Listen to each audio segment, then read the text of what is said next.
우리 하나님 말씀 보도록 하겠습니다.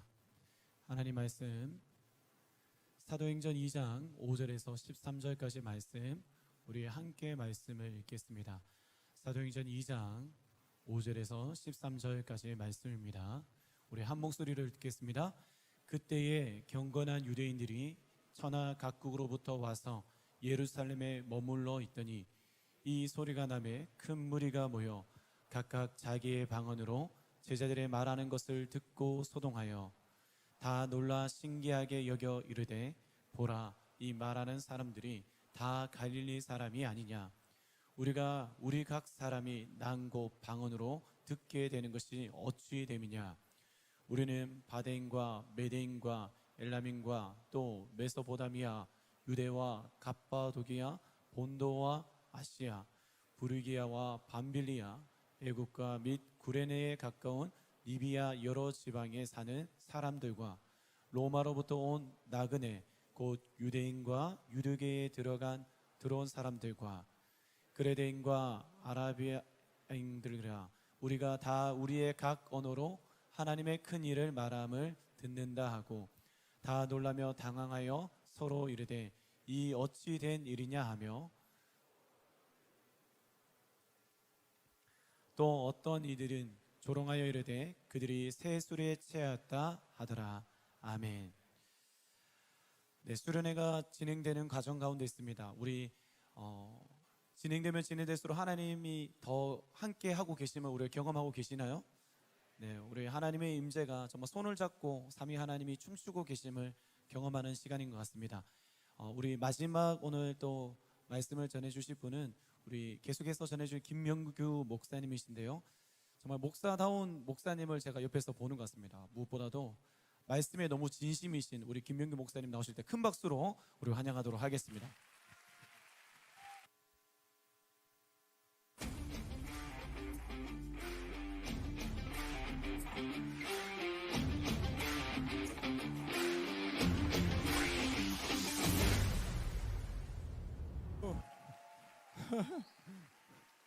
멋있네요. 좋습니다. 자, 우리 제 생각에는 아마 수양의 기간 내내 하나님이 여러분에게 많은 말씀을 해주셨었던 것 같아요. 그렇죠? 너무 좋습니다. 느낌이 좋네요. 저를 좋아하는 눈빛이에요. 뭔가 하나님이 역사하신 것 같아요. 자, 오늘도 첫 시작은 하나님이 지금 어떤 생각을 주고 계신지 2명, 3명 나눌 텐데요. 오늘은 특별히 한 가지만 더 해볼게요.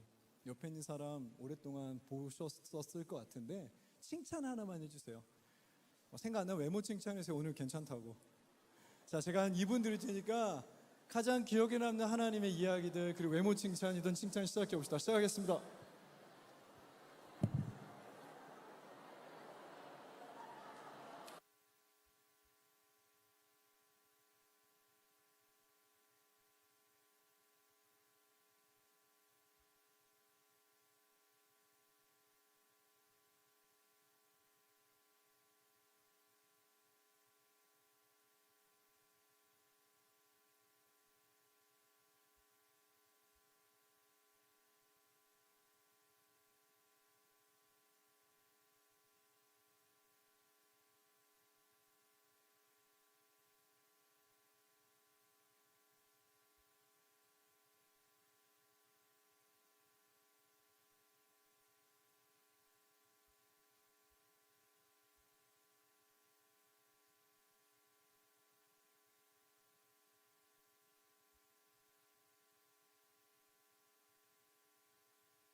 저 앞에서 이렇게 이야기 나눴는데요, 회사에 들어간 지 얼마 안 된 분이 뭔가 사명이랑 비전 같은 것에 대해 생각을 하셨고 대박이에요. 박수 한번 쳐요.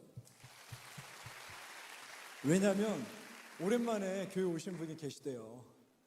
근데 너무 멋진 얘기를 하셨어요. 이제 오늘 처음 오셨잖아요. 저희는 3일 같이 했지만 하나님이 다시 한번 자기 중심을 잡으시기 원한다고 얘기하셨어요.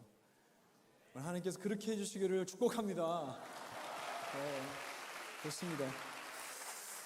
저는 첫째 날에는 성령이 우리 가운데 나타나셨던 첫 번째 사건에 대해서 설교했어요. 그리고 두 번째 날 어제는요, 예수께서 성령에 대해서 떠나기 전에 하셨던 마지막 설교에 대한 얘기를 했어요.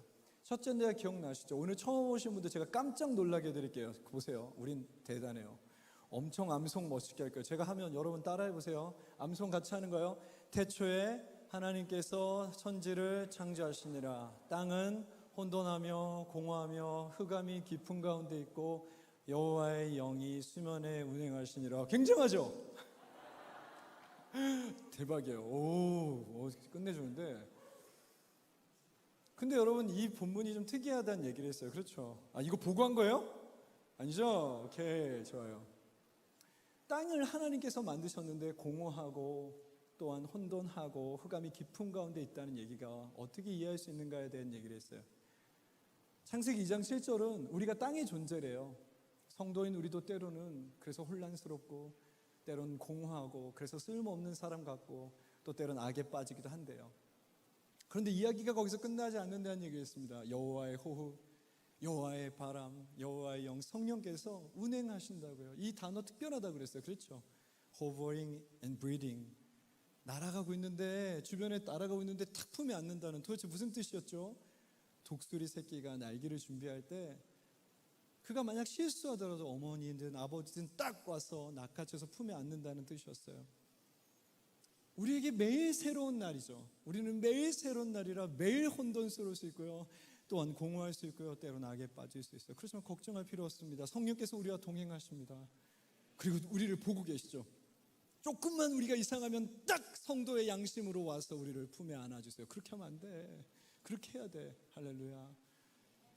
여러분, 그 성령을 우리는 경험했습니다. 그게 완전한 창조였죠. 예수께서 마지막에 또한 성령에 대해서 설교하세요.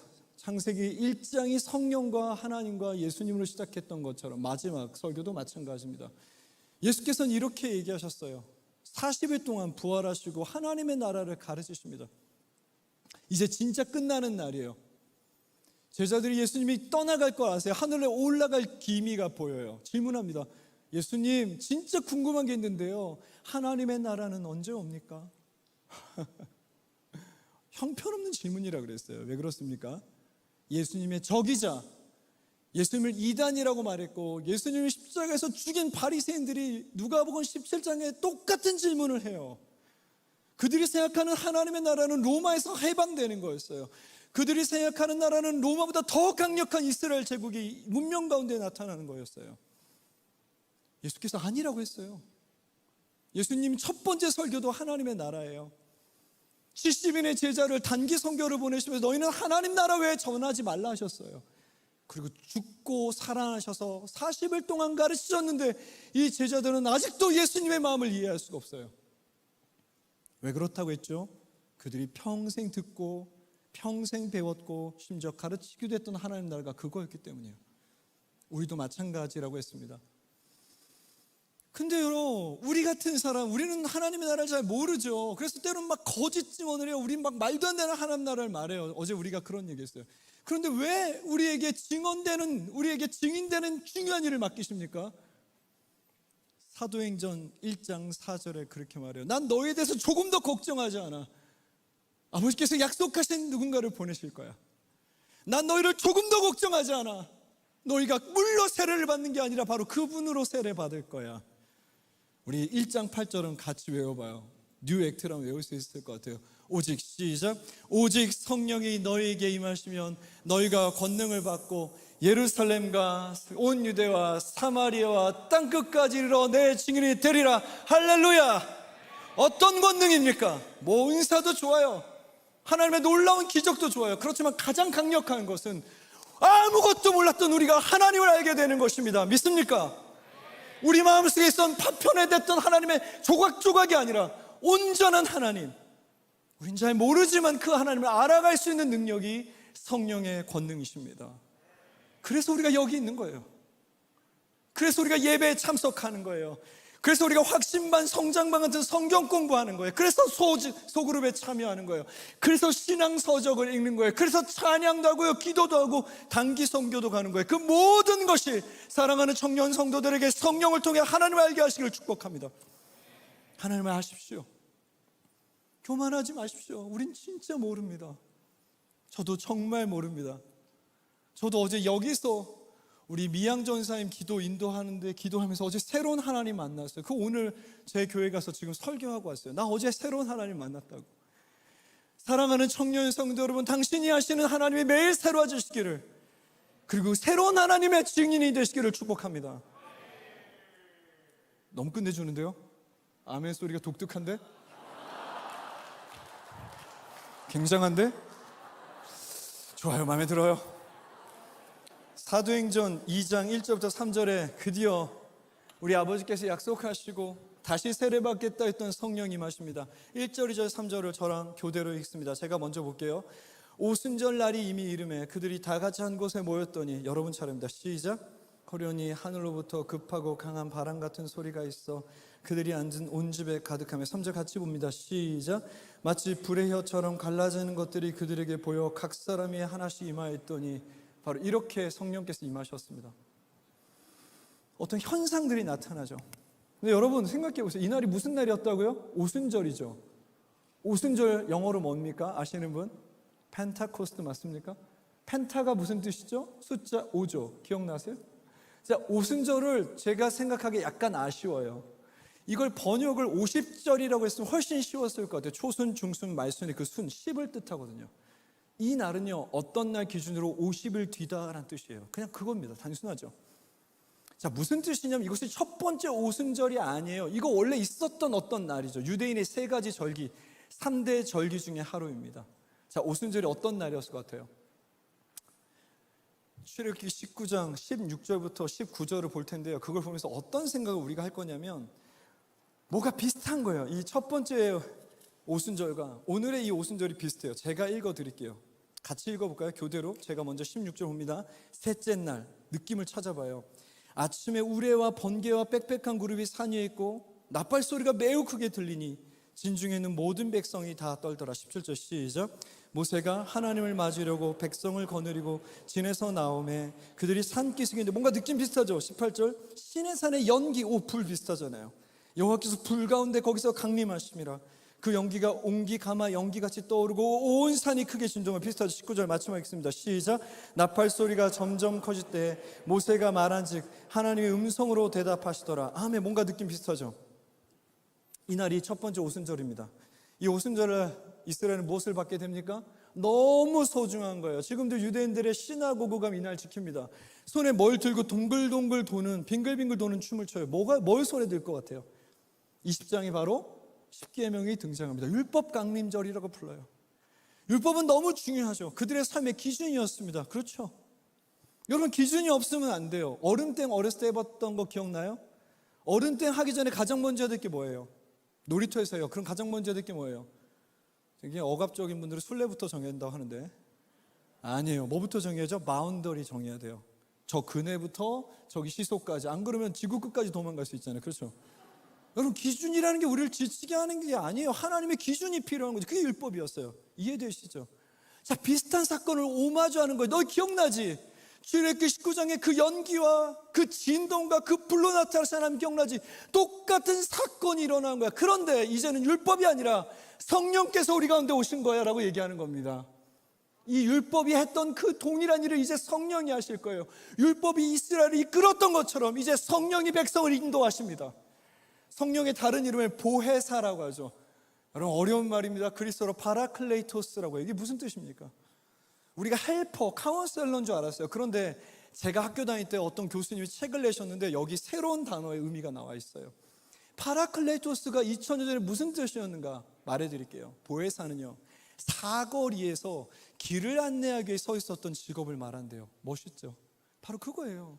율법이 단 한 번도 나라를 세워보지 못했던, 단 한 번도 노예 아닌 삶을 살아오지 못했던 그들의 삶을 지시했던 것처럼 성령이 새로운 백성과 새로운 나라의 이 사람들을 지시하십니다. 그러니까 율법이 백성을 이끌었던 것처럼 성령이 교회를 이끌게 되는 거예요. 바로 그 일이 일어났습니다. 이제 성령이 임하였고요. 제가 어제 말한 대로 최초의 교회가 창조됩니다. 이제 이 교회가 나타났어요. 그런데 오늘 읽은 얘기는 매우 중요해요. 왜 중요한가? 바로 이 교회가 처음으로 세상에, 이 교회가 처음으로 일상에 드러났던 사건이기 때문이에요. 그리고 이것은 또한 본질을 우리 가운데 보여줍니다. 교회가 최초에 어떤 모습으로 세상에 나타났는가. 자, 계속 보겠습니다. 먼저 5절을 볼게요. 2장 5절을 보겠습니다. 그때에 경건한 유대인들이 천하 각국으로부터 와서 예루살렘에 머물러 있었다. 어디서부터 왔냐면요, 9절 볼게요. 우리는 바데인과, 그 다음부터 안 읽을 거예요. 바데가 인도를 뜻합니다. 굉장하죠. 오순절을 비롯한 3대 명절엔 유대인 남자들이 다 와야 돼요. 예루살렘 와야 돼요. 인도부터 메소포타미아, 그 다음에 유럽, 그 다음에 이집트, 북아프리카까지 다 와야 돼요. 여러분, 이것이 잘 상상이 안 될 텐데 어떻게 생각하시면 되냐면, 예루살렘의 전체 면적이 약 100만 제곱미터 정도예요. 100만 제곱미터 몰라도 돼요. 그냥 그 정도래요.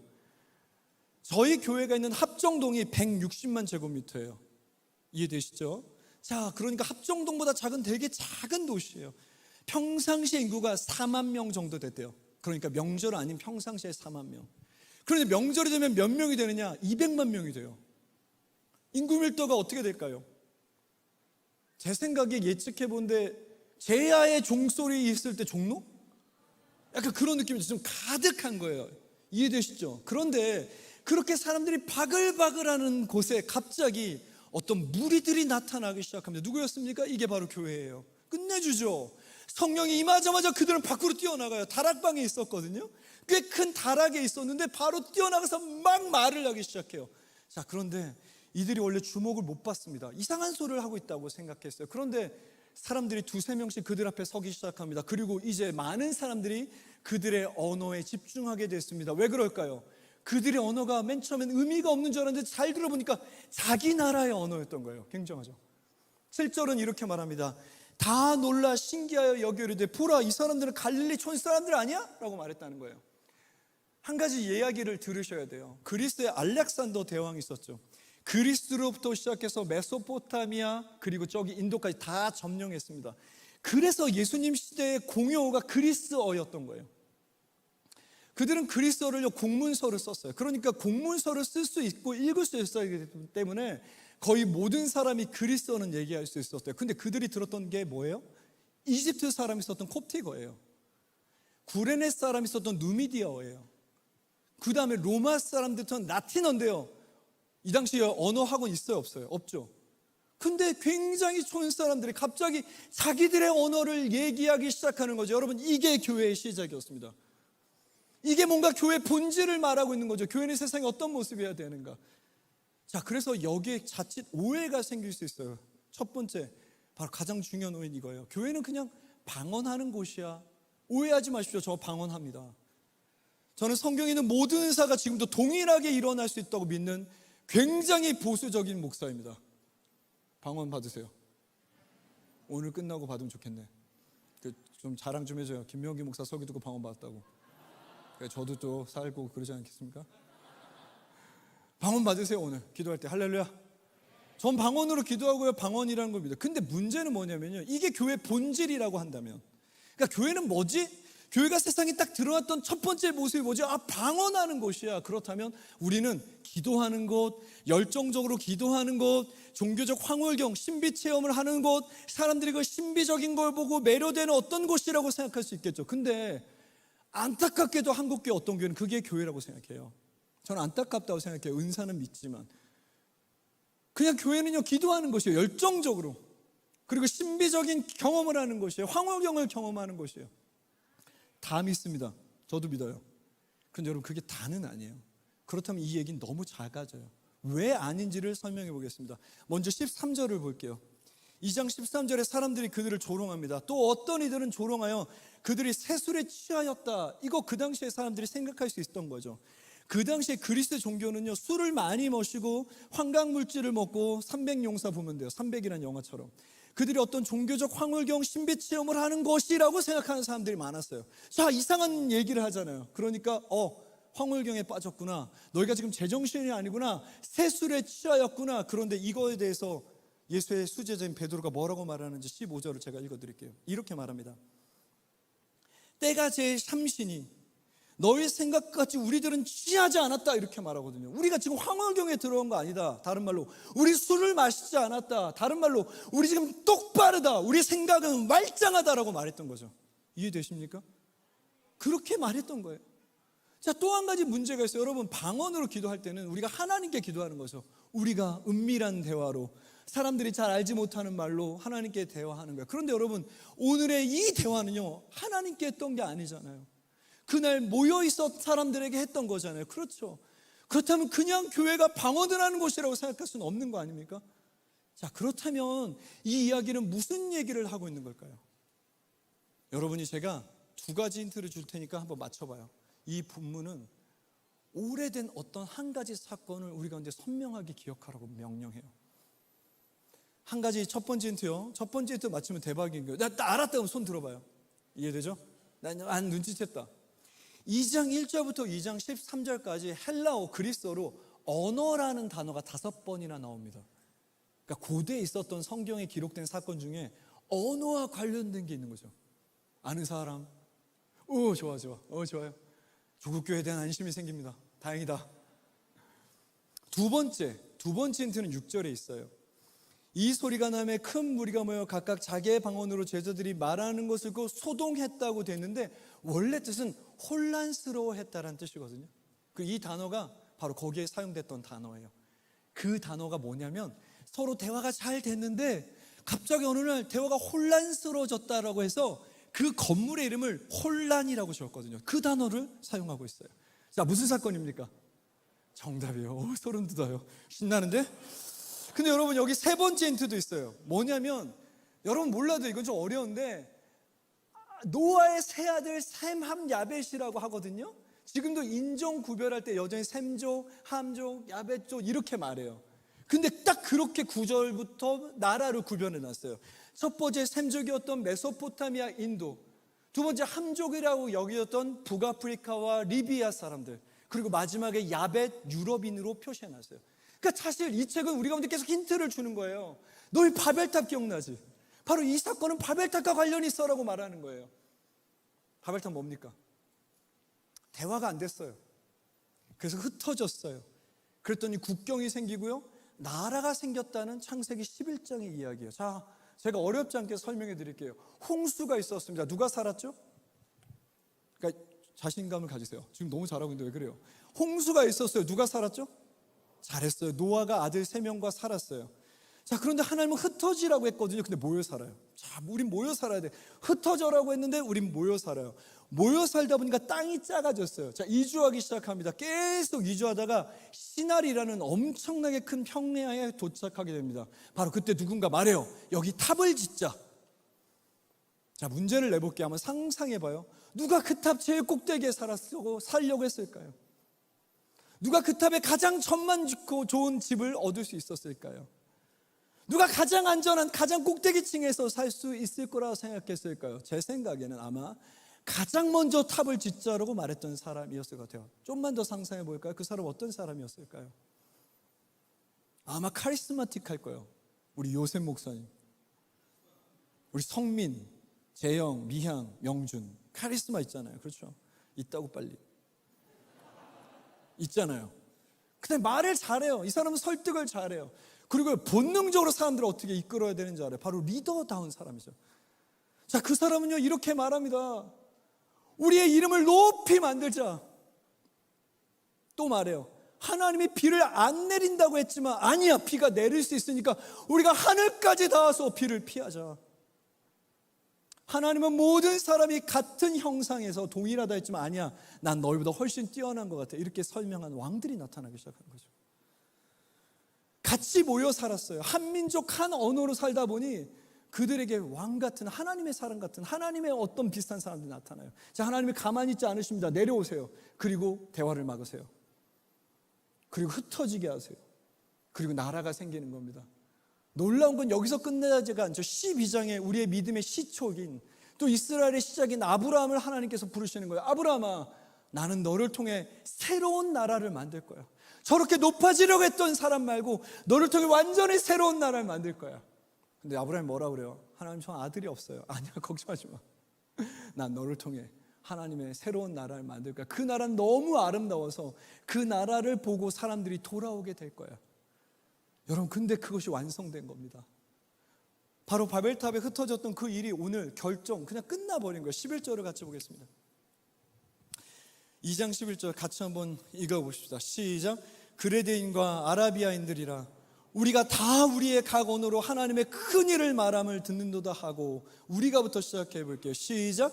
우리가 다 우리의 각 언어로 하나님의 큰 일을 말함을 듣는다 하고. 무슨 뜻입니까? 다 흩어졌어요. 그렇죠. 그런데 이제 다 모인 거예요. 세상의 모든 언어가 한 가지 주제에 대해 그날 말하기 시작했어요. 무엇입니까? 하나님의 큰 일. 할렐루야. 하나님의 큰 일을 모든 언어로 얘기하기 시작합니다. 이건 놀라운 얘기죠. 굉장히 상징적인 얘기예요. 합정동보다 작은 예루살렘에 시작했던 이 하나님의 큰 일이 그들의 모든 언어로 예루살렘부터 땅끝까지 전파될 것을 말해주는, 바벨탑이 허물어지게 되는 놀라운 사건의 시작이었습니다. 근데 여러분 생각해 보세요. 이상한 거 뭐예요? 우리 맨날 그렇게 생각했잖아요. 이 본문에서 이상한 게 뭐예요? 여러분이 누가라면 뭘 적어야 돼요? 저 같으면 하나님의 큰일이 뭐였는지 적을 것 같아요. 그렇죠? 하나님의 큰일은 이런 거였어, 이런 거였어, 이런 거였어. 나중에 3장, 4장을 보면 유추할 수 있어요. 아마 이런 내용이지 않을까. 그런데 오늘 성경은 하나님의 큰일에 대한 내용을 말하고 있질 않아요. 이상하지 않아요? 그게 중요하지 않아요? 자, 그런데 이 사람들은 오히려 다른 얘기를 하는 거죠. 무슨 얘기를 합니까? 이거 아니에요? 하나님의 큰일을 우리의 말이 아니라 그들의 언어로 말했다. 오순절에 나타난 최초의 교회의 모습을 생각해 봅시다. 오순절에 우리의 일상과 세상에 드러난 최초의 교회는 어떤 것이었습니까? 어제 설명한 대로 하나님의 나라의 증인이었습니다. 그런데 놀라운 게 뭐죠?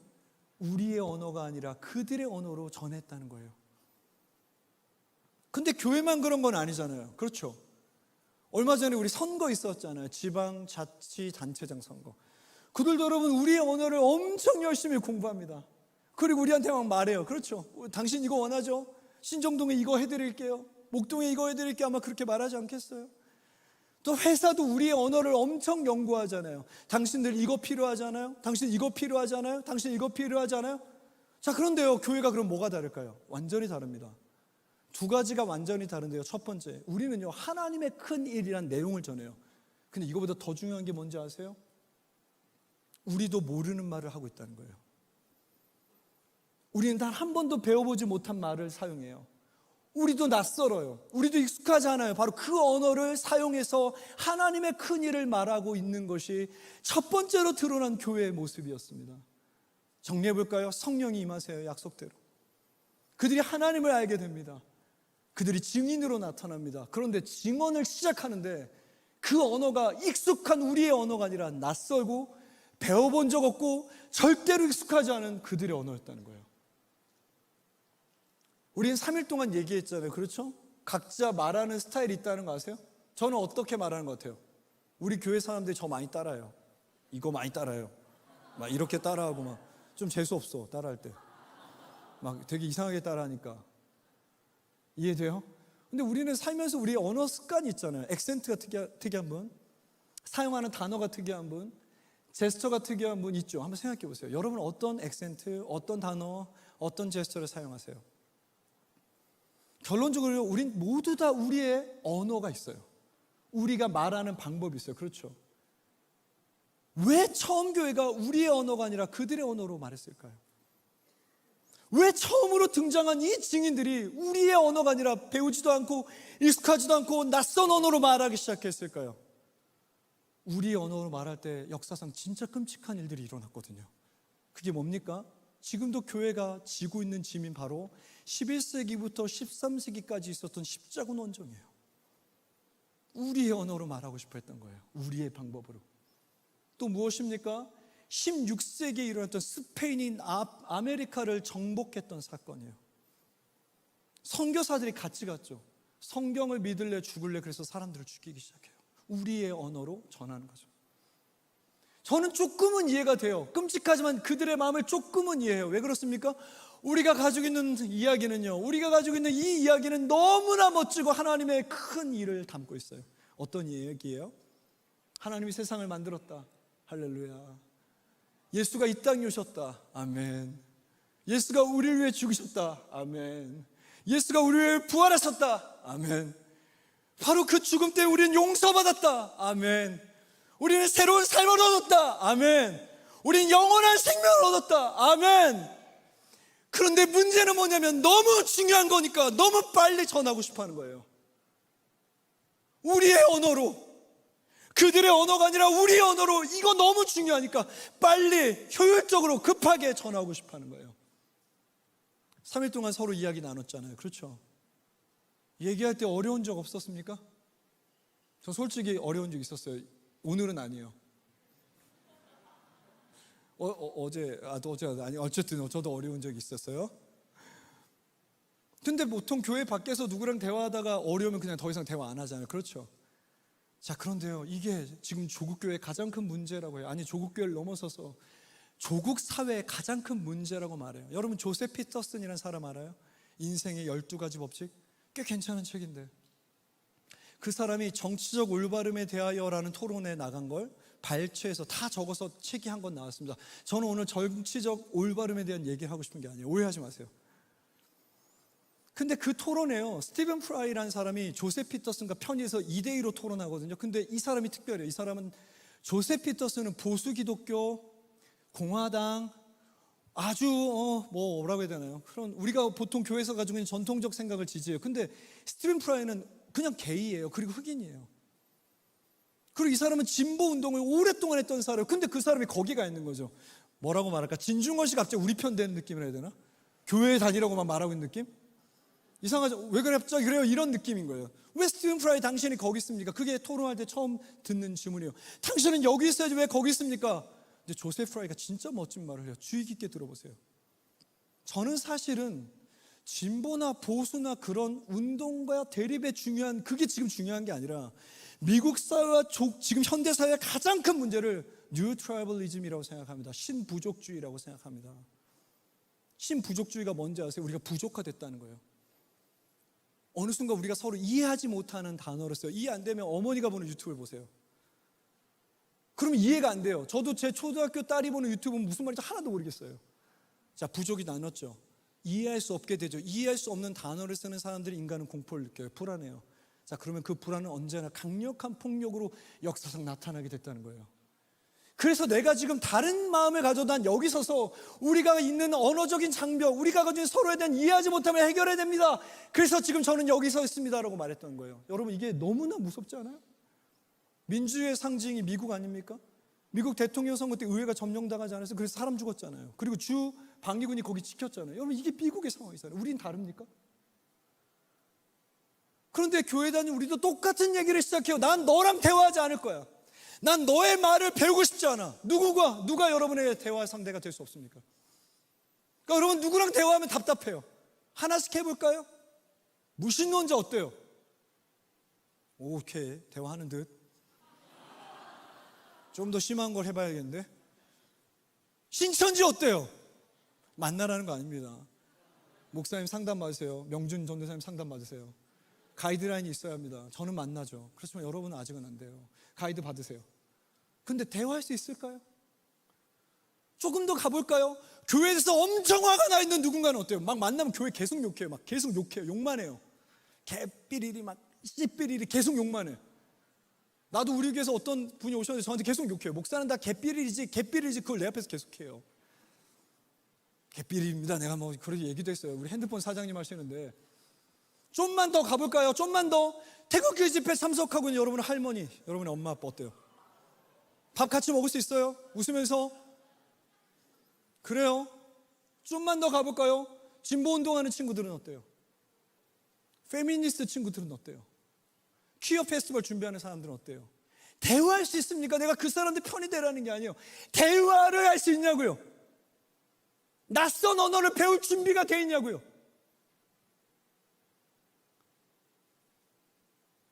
근데 여러분, 그건 교회 바뀌니까 그렇다 쳐. 자, 교회 안으로 돌아볼까요? 교회 안에서도 똑같은 문제 있지 않아요? 심지어 성령께서 우리 가운데 임하셨음에도 불구하고, 우리의 모든 대화가 하나님 안에 있음에도 불구하고, 아멘이십니까? 그런데 이렇게 말해요. 난 너랑은 대화가 안 된다. 바벨탑의 혼란, 우린 그냥 서로 나눠주고 대화 안 하기로 결정해요. 예루살렘의 강력한 종교 지도자들처럼 더 이상 얘기하고 싶지 않아요. 난 너랑 얘기하지 않아. 이 교회 안에서도 대립과 분열과 충돌과 갈등이 끝나지 않아요. 우리가 대화할 수 있을까요? 우린 다 각자의 언어를 가지고 있어요. 근데 우린 대화할 수 있을까요? 가능합니다. 왜 그렇죠? 오늘 성령이 하셨잖아요. 자, 성령이 어떻게 하십니까? 우리의 언어를 돌아보게 하세요. 우리의 언어를 내려놓게 하세요. 우리 언어를 낯선 언어로 바꿔주시는 성령 하나님이 계십니다. 왜 그렇죠? 어떻게 그렇게 되죠? 예수님을 알게 하신 거예요. 놀랍지 않습니까? 예수께서 이 땅에 오셔가지고 아바라고 말했던 순간이 있다는 거. 그분이 우리의 말을 배웠다는 거. 고작 아람어라는, 어떻게 그리스도어도 아니고 라틴어도 아니고 고작 아람어라는 되게 조그만한 동네 사용했던 그 말을 최선을 다해 배웠다는 거 여러분 이해하고 있습니까? 우리에게 설명하시기 위해서, 난 너에게 은혜를 주러 왔다라는 걸 설명해서 그가 우리의 문화의 단어를 사용하는 거 기억나세요? 나는 있잖아, 너희가 잃어버린 양과 같아. 왜 그분이 우리의 언어를 배워야 합니까? 너희는 집 나간 아들 같아. 너희 내 친구야. 나는 세상의 어린 양이야. 난 친구를 왜 죽을 거야? 그가 배웠던 모든 단어입니다. 우리에게 말하기 위해서. 그가 우리의 언어를 배웠기 때문에 우리는 세상이 알 수 없는 평화라는 단어를 배운 거예요. 그가 우리의 언어를 배웠기 때문에 용서라는 단어가 우리 삶에 나타나기 시작한 거예요. 사랑하는 청년 성도 여러분, 당신들은 어떤 낯선 언어를 지금 배우고 있습니까? 4년 전에 미국에서 어떤 분한테 전화가 왔어요. 딸을 만나달라는 거였어요. 트랜스젠더였어요. 제가 가명을 쓰겠습니다. 미국에서는 3명의 정신과 의사에게 트랜스젠더라고 퍼밋 받으면 바로 수술을 해준대요. 무료로 수술해준대요. 근데 어머니 아버지는 아들이었던 친구가 딸이 되니까 너무 힘든 거잖아요. 그래서 그 친구를 마지막으로 한국의 목사들한테 맡기기로 했어요. 그 자매가 춘천에 있는 어떤 교회에 가서 4시간 동안 훈련을 받았는데 그중에 3시간이 뭐였는지 아세요? 뭔지 아세요? 3시간 동안 지옥을 보여줬대요. 영상. 네가 갈 곳이라고. 3시간 동안. 저한테 찾아왔습니다. 우리가 한 달 동안 성경 공부를 하기로 했어요. 근데 저한테 지혜가 필요했어요. 왜? 저 처음 만나보는 거거든요. 처음에 뭐라고 말해야 될지도 모르는 거죠. 저한테는 너무 낯서니까요. 그 친구 오자마자 근데 하나님이 지혜를 주셨어요. 제가 이렇게 물어본 거예요. 한국말로 하면 제가 철수라고 불러드릴까요? 영이라고 불러드릴까요? 이렇게 말한 거예요. 그랬더니 한국말이 서투른 그분이 저를 영이라고 불러달라 해서 전 영이라고 불러드렸죠. 되게 낯설었어요. 저한테. 한 달 동안 훈련했는데 마지막 날 기억나요. 저한테 그랬어요. 하나님이 저를 사랑하십니까? 한 달 전에 지옥에 대한 영상을 3시간 받고 이게 당신을 위해 준비한 거라고 했잖아요. 하나님. 그래서 제가 그런 얘기를 했어요. 저도 어설픈 영어로. 난 잘 모르지만 당연히 하나님은 당신을 사랑할 거라고. 정말 많이 같이 울었습니다. 모르겠어요. 결론이 어떻게 됐는지 여러분이 어떻게 생각할지 모르지만 이 친구는 수술을 안 받기로 결정했습니다. 모르겠어요. 그게 그 친구한테 어떻게 되는지. 저는 왜 그런 결정인지 모르지만 어쨌든 그런 연락을 받았어요. 사랑하는 청년 여러분, 교회 내에서 대화가 되지 못하는 사람들 만나게 될 겁니다. 교회 밖에서는요, 대화가 안 되면 안 만나면 돼요. 근데 여기서는요, 대화가 안 되더라도 대화를 하셔야 되는 게 원칙이에요. 그런데요, 어떤 분들은 대화가 하고 싶은데 대화를 할 수가 없어요. 왜죠? 상처를 많이 받았거든요. 강력한 사람이 자신의 언어로 강하게 말하는 걸 계속 들었던 거예요. 자, 그런 분들에게만 지금 잠깐 얘기합니다. 한동안 말하지 않아도 돼요. 우린 많이 상처받았으니까. 근데 성경은요, 여러분도 그들의 언어를 배워야 된다고 말해요. 제가 바라기는 준비됐을 때 여러분들 이곳에서 여러분의 언어를 말할 수 있기를 축복합니다. 근데 만약에 이 교회에서 오래 있었던 분이라면 먼저 우리의 언어를 돌아봅시다. 여러분, 그냥 여러분의 언어만 갖고 있는 거 아니에요? 충돌이 일어나고 분열이 일어나고 대립이 일어날 때 그냥 여러분의 언어만 고집하고 있는 거 아니에요? 문제가 생겼을 때 성도는 자신의 언어를 돌아봐야 돼요. 내 언어인가? 이게 내 언어만 지금 고집하고 있는가? 내 경험만 고집하고 있는가? 그리고 기도하셔야 됩니다. 하나님, 저들의 언어를 배우게 해주십시오. 제가 그 사람의 언어를 알게 도와주십시오. 그게 교회였으니까요. 자, 이제 마지막으로 도전합니다. 사랑하는 뉴 액트 한성교회 청년 공동체 성도 여러분, 제발 세상의 언어를 배워주십시오. 여러분이 아니면 누가 하나님의 큰일을 전합니까? 여러분만 전할 수 있는 누군가가 있지 않겠습니까? 식사를 포기하지 마십시오. 할머니랑 할아버지든 엄마든 아빠든 여러분의 친구 누구든 식사를 포기하지 마십시오. 그들의 언어를 이해하려고 노력해 보십시오. 할아버지가 왜 자꾸 카톡을 보내는지 좀 이해해 보려고 해주세요. 왜 그 친구가 그렇게밖에 말할 수 없는지 좀 이해해 보려고 해보세요. 저는 많은 걸 투자하고 있습니다. 저는 심지어 나의 해방일지도 봤어요. 저 진짜 싫어요, 드라마. 전 드라마 피 나오는 거 아니면 안 봐요. 총 막 좀비 이런 것만 봐요. 근데 그 재미없는 너무 잔잔한 그걸 봤어요. 손 쏟고 잘생겼어요. 그건 내 인정. 근데 거기서 뭘 봤는지 아세요? 한국의 경기도란 지역을 이렇게까지 사람들이 생각하는 건가? 서울은 너무 큰 권력인데 이렇게 지금 청년들이 생각하는 건가? 저는 청년 문학 단편 수상집은 다 읽어요. 그리고 지금은 철학 공부를 하고 있습니다. 대학원에 들어갔어요. 언어를 배우고 싶었어요. 그분들의 언어를. 사랑하는 여러분, 포기하지 말아주세요. 교회는 하나님의 증언을 하는 사람들입니다. 그런데 놀랍죠? 우리의 언어는 우리에게 낯선 언어라고 말해요. 그게 증인의 언어예요. 한 번도 배워본 적도 없고 한 번도 말해본 적도 없고 심지어 상상해보지도 못했던 라틴어, 콥티거, 누미디어 모든 세상의 말이 그날 그들의 입에서 나왔어요. 최선을 다해 하나님께 그들의 언어를 가르쳐달라고 기도하십시오. 사랑하는 청년 여러분, 성령은 우리 주변에 운행하십니다. 우리를 언제나 품에 안아주시고 우리를 하나님의 나라의 증인으로 세워주실 거예요. 여러분을 통해서 새로운 사도행전이 끊임없이 쓰여질 겁니다. 그런데 중요한 걸 기억해 주세요. 세상을 포기하면 안 됩니다. 그들에게 말하는 걸 포기하면 안 됩니다. 우리가 그들의 언어를 공부하고 그들의 언어를 익숙하게 말하고 그들의 언어를 알려고 하는 걸 포기하면 안 됩니다. 그게 처음으로 드러난 교회의 모습이었기 때문입니다. 같이 노래 부르면서 기도해 볼까요?